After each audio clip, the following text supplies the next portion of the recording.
Hey y'all, hi. So I feel like I'm kind of on a journey to dress better simply for myself. It's something that I really believe in, and I'm going in that direction naturally. I've talked about it a lot recently, actually, on my channel, and came across this sort of philosophical idea that it's the same either way. Meaning, if I sort of underdress or don't try that hard or end up with an unsatisfying outfit that's just fine and go about my day, it's not going to cause a problem for me. It's not going to cause a problem in the eyes of anyone else. But if I put together a very satisfying outfit and go about my day, the outcome isn't the same, but the fact that I put on clothes is the same either way. It's like the act of it. Physically getting dressed in something not great is the same as physically getting dressed in something that is great. I came up with this idea that it's the same either way to sort of take the stress off of the act of making a bit of an effort. Making a bit of an effort isn't really an effort because you get dressed either way. So this has all been swirling around in my mind, in my life, and kind of in the zeitgeist of the channel. But still, as a person who works from home, who works for myself, who is a parent, I struggle to make space for myself to relish getting dressed. So over this busy time in my life, and the past couple months have been particularly manically busy, the formality level, and more importantly, the creative quality of my outfits has been slowly but surely backsliding. So I decided to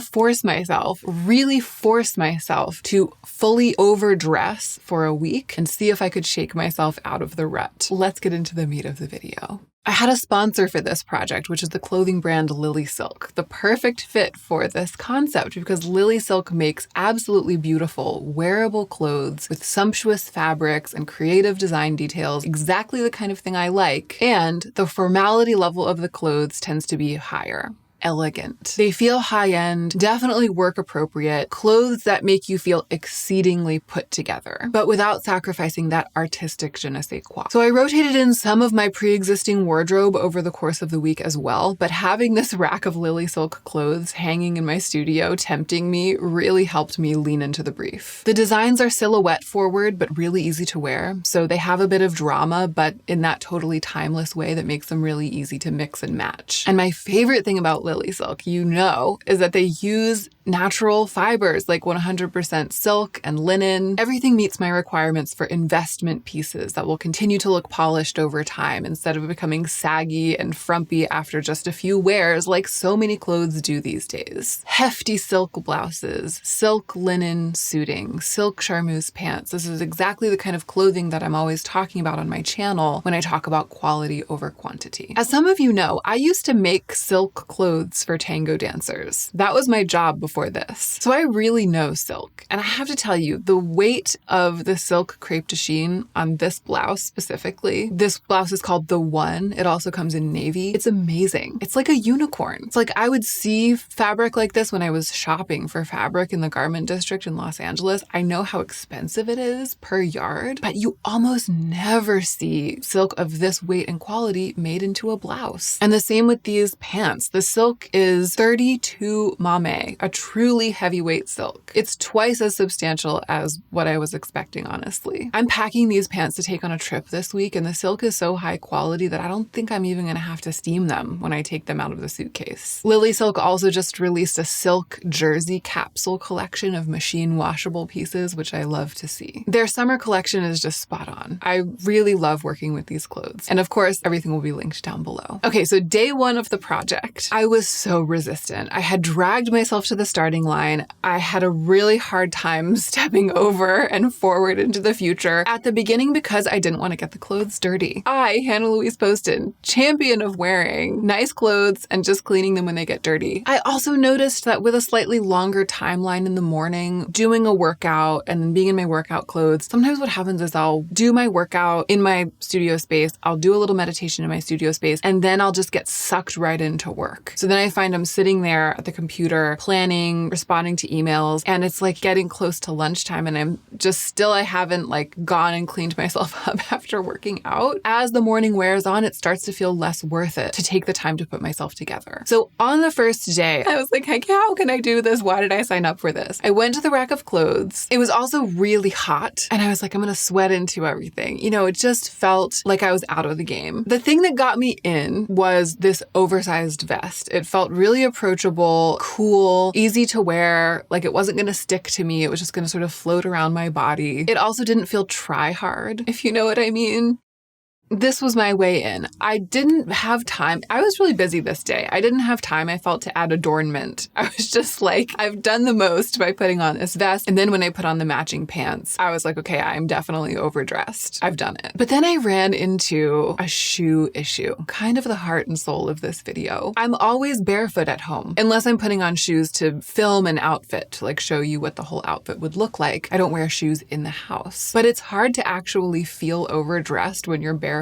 So I chose these smoking loafers on this day to be able to slip them on and off. But then I was like, for the rest of the week, I'm going to have to decide whether to wear shoes in the house for the sake of the experiment, and I didn't really know what I was going to do. I chose my Polène bag because I've recently revived it and I'm trying to wear it more. It's definitely a bit formal, and I feel like this outfit is the kind of thing that the Polène models are always wearing on the site. A great backdrop for a Polène bag. And then came what I felt like was the moment of truth. I actually felt great just going around the house working, sitting at my desk working. I actually felt great in this. The relaxed nature of the clothing, the fact that it's a silk linen blend. I did sweat onto a little bit and you could see the sweat, but then the sweat dried because it was also breezy. But then came the moment of truth. Going to pick up my toddler at the end of the day. I felt overdressed, but also, you know, like running into other parents at pickup, I looked like I had just come from a job that required that level of formality. And there's nothing weird about that. And I actually kind of liked that because I was working like crazy on this day. I had just come from a job, technically, that required me to dress like that because this was the job. But it's like, I didn't feel out of place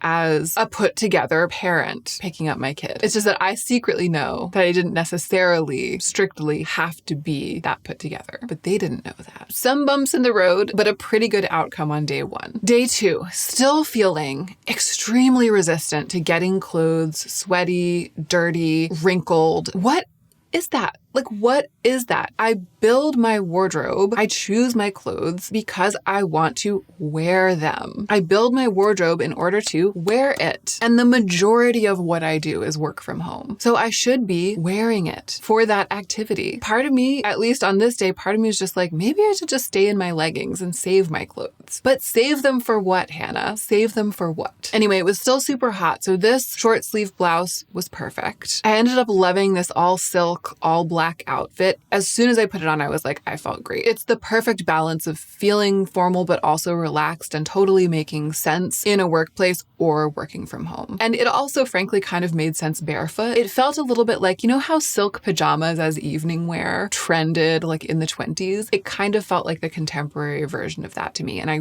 really liked it. It was so hard to get it on, but once it was on, I felt so good. I even went ahead and added a necklace to this. That really pushed it into the realm of overdressed for my context. But again, when I went to school pickup, it was weirdly the necklace that I felt like had pushed the outfit into the realm of working woman. You know what I mean? Like working person. It was on this day that I made a note that putting on these clothes was also motivating me to wear makeup every day, even the days that I wasn't filming, which had also gotten a little bit triaged away. I can't tell you how bananas every day has been. I already knew this, but I was reminded that putting on a little makeup makes me feel so much better about myself and so much more energized throughout the day at home. So I wore glove flats with this outfit, and I realized that glove flats really make sense as like an indoor shoe, which I talked about in my shoe video. I will link that video about how your shoes are ruining your outfits and a bunch of different solutions. I love the glove flat as like an indoor work shoe, but also I didn't wear shoes indoors on this day and the outfit still made sense. Okay, day three. I actually had a board meeting on this day. I'm on the board of a poetry press. Dressing a little more formally made sense to me. It made better sense to me. It wasn't as hard to cross the Rubicon on this day. Of course, the meeting was on Zoom, so not only did nobody see anything other than my head and shoulders, but also literally everyone else on the board was wearing a t-shirt because it's the board of a poetry press. I was like overdressed for the board meeting, like the one super formal official thing that I have to show up for. But again, fine. I really love this shirt that I was wearing on this day. I mean, you've seen me wearing it a lot. That feels really comfortable and easy to wear. I felt a little overdressed in the pants because they are lined. So these white pants are lined so they won't be see-through, which I guess makes sense. For a white pant, I don't mind if it's see-through. I love see-through stuff. But you should know the white pants are lined and the oak color, which is like the taupe, is unlined. I prefer the breeziness of an unlined pant.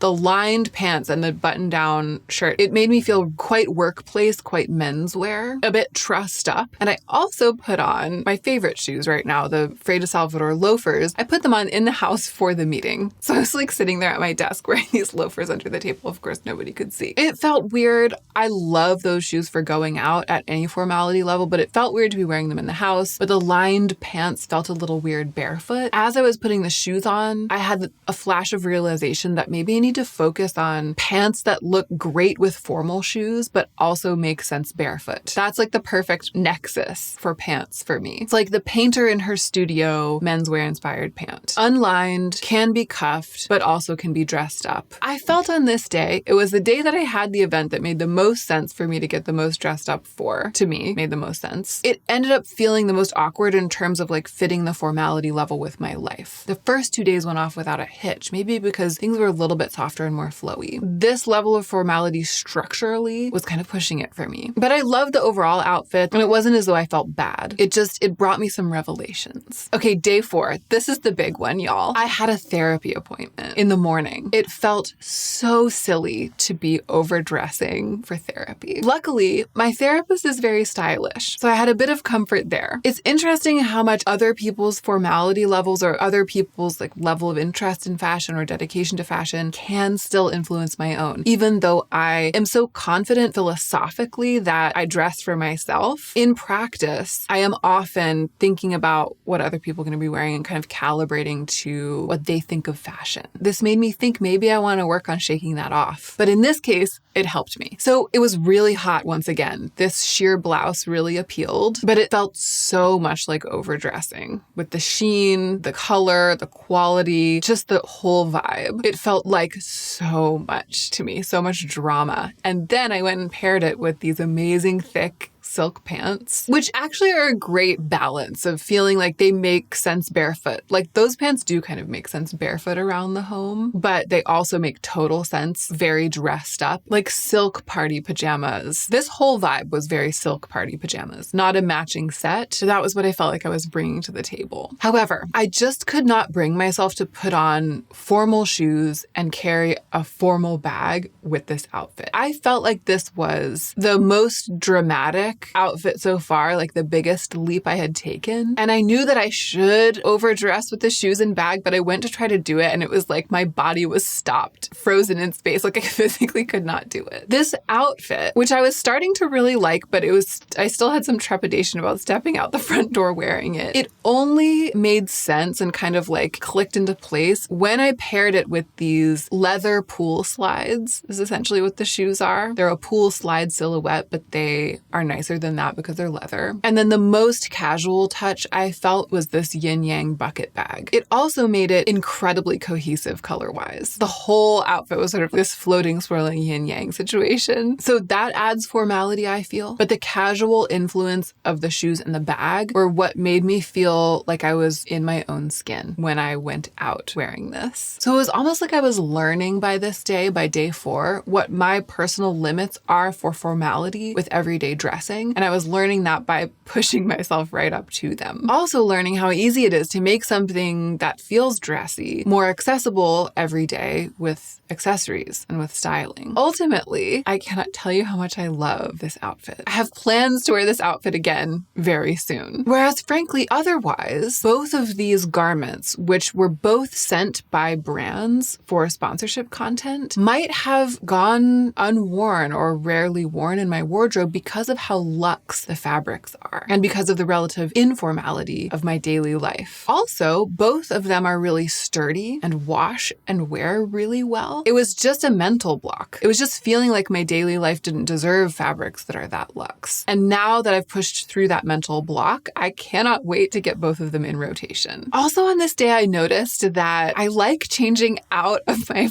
more formal clothes at the end of the day. I would be like in one of these outfits all day long, and at the end of the day, when it was time to like start pulling dinner together, I would change into something more casual and not necessarily loungewear, but just, I don't know, like a denim button down and a pair of linen shorts, just a little bit like off-duty kind of clothes. I like having a little scene change with clothes to signify the end of one portion of the day and the start of something else. And it helped me clock off mentally from work, which is really valuable as someone who works for myself. The power of clothing. I also wanted to note, I feel like this was my breakthrough day with the project, and it was day 4. So it took me 4 days to start really vibing with getting dressed. That's a lot longer than it took with the blazer project that I did a little while ago. I got used to wearing that blazer really fast. This took longer, but by the end of day 4, I was raring to go and so excited to pack for my upcoming trip to New York, which I'll talk about in a second. But then the weekend hit and my toddler got sick. He started running a fever. So the next day of the project was a weekend day, a rainy day with a sick kid.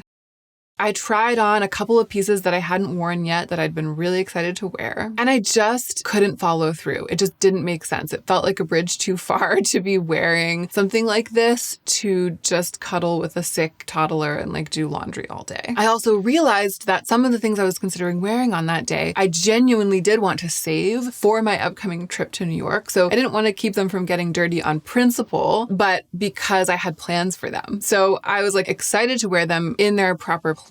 So in a way here, I kind of found my limit with the project. I tried and I realized that nice clothes wouldn't have contributed to my efficacy on that day. But it was a pretty extreme example of a type of day. Sometimes polish is what you need to energize yourself to get things done. But sometimes comfort is what you need for that, like to open the door for yourself to get things done. And I think sometimes I lean into comfort when it's not doing me any favors. I think I had kind of gotten into that habit. In this case, I think polish would have held me back from the flexibility that I needed to get what I specifically needed to do done on that day. And indeed, after I like gave up the ghost on the formal clothes, I put on my leggings and my sweatshirt, I suddenly felt like able to stretch and zoom around the house getting tasks done, go on a walk. You know, it made me reflect on the use value of actively chosen activewear, which I know is some people's daily uniform. And this kind of made me reflect on the value of that. That as opposed to pajamas, like as opposed to just kind of staying in what you had on or staying in what I had on, like just to work out, which is what I have been doing. In this case, I like put an outfit on that happened to be activewear, but it was so that I would be active for the day, which I think is different. Sometimes